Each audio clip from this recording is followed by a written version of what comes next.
Hello hi नमस्कार, आप सुन रहे हैं जागरण पॉडकास्ट का खबरनामा। मेरा नाम है शताक्षी सिंह। आज तारीख है 18 अप्रैल की और दिन है गुरुवार का। चलिए आपको बताते हैं आज दिन भर की तमाम बड़ी खबरें। बुलेटिन की शुरुआत करेंगे हेडलाइंस के साथ। डीआरडीओ ने इंडिजिनियस क्रूज मिसाइल का किया सफल परीक्षण। दुश्मनों में खौफ पैदा कर देगी ये मिसाइल। केरल के अलापुझा में बर्ड फ्लू फैलाने से मचा हड़कंप। प्रशासन ने लिया घरेलू पक्षियों को मारने का फैसला।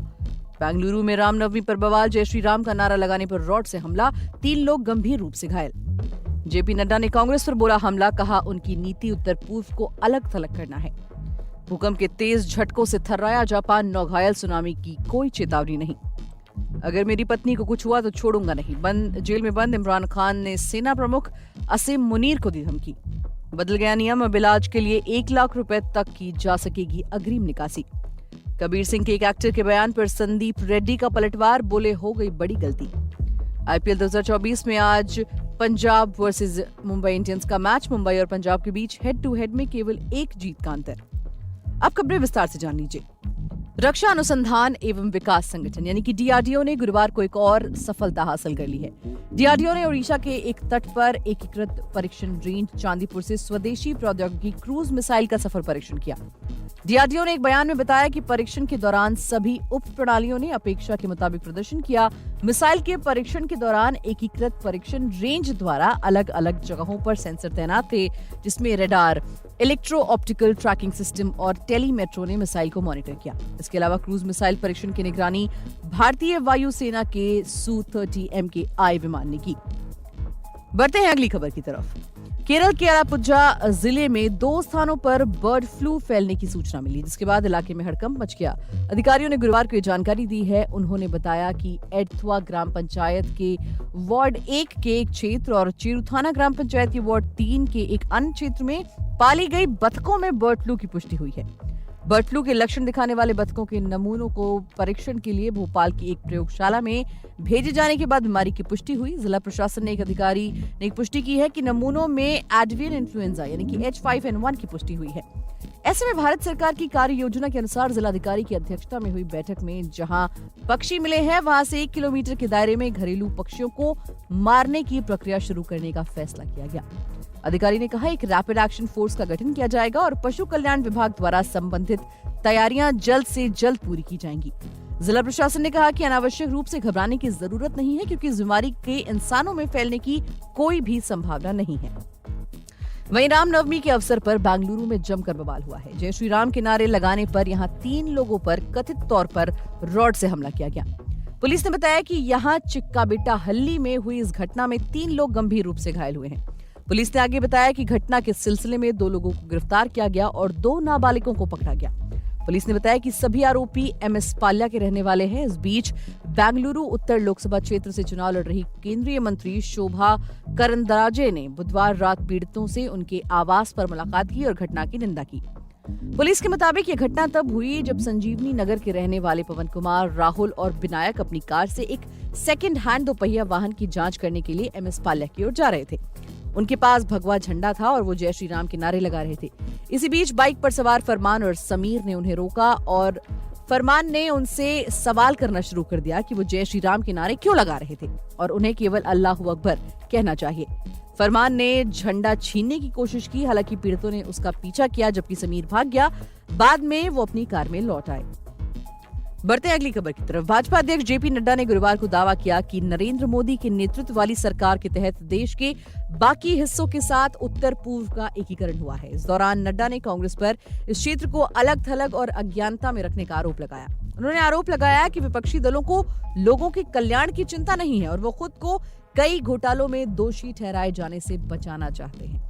एनडीए उम्मीदवार जयंत बसुमतारी के लिए यहां एक रैली को संबोधित करते हुए नड्डा ने कहा कि कांग्रेस की नीति उत्तर पूर्व को अलग थलग और अज्ञानता में रखना है। ये मोदी और हिमंत बिस्व शर्मा सरकारें हैं जिन्होंने आपको देश के बाकी हिस्सों से जोड़ने का काम किया है। आदिवासी बहुल क्षेत्र में नड्डा ने कहा कि 10 साल पहले जब आप दिल्ली आए थे तो लोगों ने पूछा था कि आप किस देश से हैं।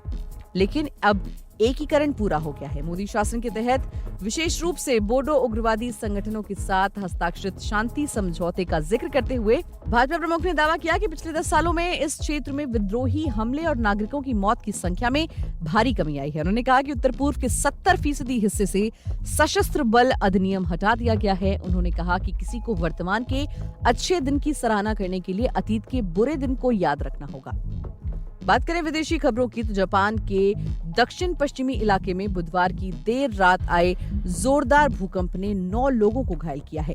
बीती रात को 6.6 तीव्रता के झटकों के साथ भूकंप महसूस हुआ, लेकिन सुनामी का कोई खतरा नहीं है। जापानी मौसम विज्ञान एजेंसी ने कहा कि भूकंप समुद्र की सतह से 50 किलोमीटर नीचे आया और इससे सुनामी का कोई खतरा नहीं है। अग्निशमन और आपदा प्रबंधन एजेंसी ने गुरुवार को कहा कि एहिमे प्रांत में 6, पड़ोसी कोची में 2 और कयूशु द्वीप में 2 अन्य लोगों को मामूली चोटें आई हैं। इनमें से ज्यादातर घर पर गिरने की वजह से घायल हुए हैं। बकौल रिपोर्ट, कोची प्रांत के सुकुमा शहर में कई स्थानों पर पानी के पाइप टूट गए और अहिमे प्रांत के एनान शहर में एक बौद्ध मंदिर में कब्र के पत्थर ढह गए और छतों के गिरने की भी सूचना मिली है।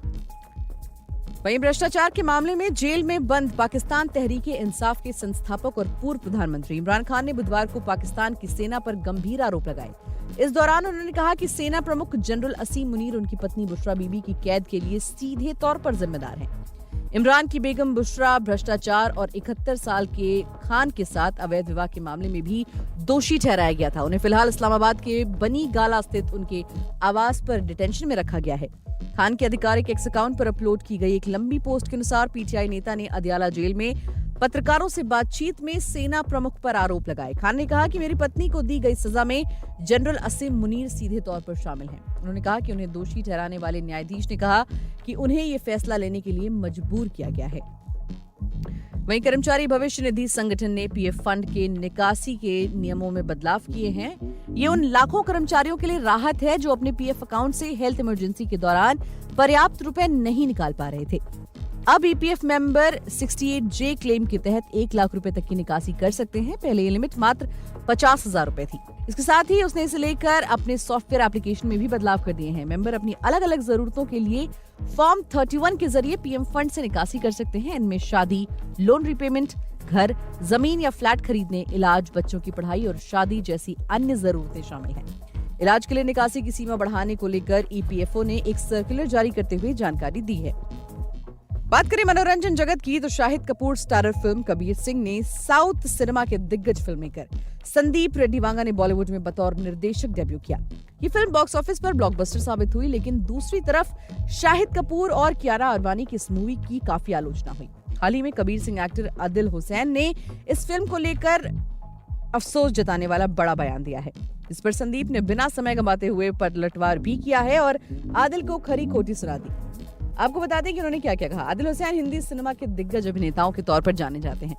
आज फिल्मों में दमदार अभिनय से आदिल ने अपनी पहचान बनाई है। हाल ही में एक पॉडकास्ट को दिए इंटरव्यू में उन्होंने बताया कि फिल्म कबीर सिंह को करना उनकी सबसे बड़ी गलती थी और इसके लिए उन्हें काफी अफसोस होता है। आदिल हुसैन के इस बयान पर अब कबीर सिंह डायरेक्टर संदीप रेड्डीवांगा ने अपनी प्रतिक्रिया दी है। संदीप ने अपने ऑफिशियल एक्स अकाउंट पर ट्वीट करके लिखा कि 30 कला फिल्मों के विश्वास ने आपको इतनी पॉपुलैरिटी नहीं दिलाई होगी जो एक ब्लॉकबस्टर के अफसोस ने आपको दिलाई है। बढ़ते हैं खेल जगत की तरफ। इंडियन प्रीमियर लीग के 33वें मुकाबले में आज पंजाब किंग्स का सामना मुंबई इंडियंस से होगा। मैच पंजाब के होम ग्राउंड मुल्लापुर के Maharaja Yadavindra Singh international cricket stadium में शाम 7:30 बजे से खेला जाएगा। टॉस हर मैच की तरह आज भी शाम 7 बजे होगा। पंजाब और दिल्ली दोनों का ये 7वां मैच होगा। पंजाब 6 में से 2 जीत के बाद 4 पॉइंट्स लेकर पॉइंट्स टेबल में 7वें नंबर पर है। ऐसे ही मुंबई के 6 में से 2 जीत के बाद 4 पॉइंट्स हैं, लेकिन रन रेट पंजाब से खराब होने की वजह से 8वें नंबर पर है। आईपीएल में मुंबई और पंजाब के बीच अब तक कुल 31 मैच खेले गए। 15 में से पंजाब और 16 में मुंबई इंडियंस को जीत मिली। वहीं इस मैदान पर दोनों टीमें पहली बार आमने सामने होंगी। इसी के साथ आज के लिए फिलहाल इतना ही। देश और दुनिया की तमाम खबरों को जानने के लिए जुड़े रहिए हमारे साथ और सुनते रहिए जागरण पॉडकास्ट का खबरनामा।